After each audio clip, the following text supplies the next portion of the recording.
1. Jack Lang est dans la tourmente. L'ancien ministre de la Culture est cité 685 fois dans les fichiers de Jeffrey Epstein, déclassifiés par la justice américaine, mais il nie toujours avoir eu connaissance des crimes sexuels commis par le financier américain. Alexandre Chauveau, malgré ses dénégations, la pression s'accentue autour de Jack Lang pour qu'il démissionne de la présidence de l'Institut du monde arabe.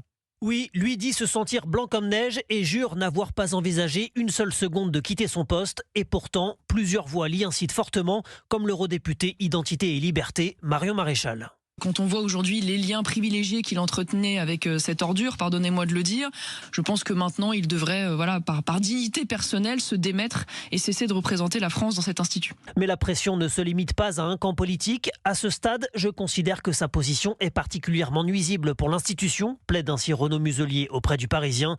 Le président de la région PACA est aussi le prédécesseur de Jack Lang à la tête de l'Institut du monde arabe. À gauche aussi, la famille politique historique de Jack Lang, la gêne est palpable. Le premier secrétaire du PS, Olivier Faure, invite l'ancien ministre, je cite, à réfléchir à sa démission pour protéger l'institution.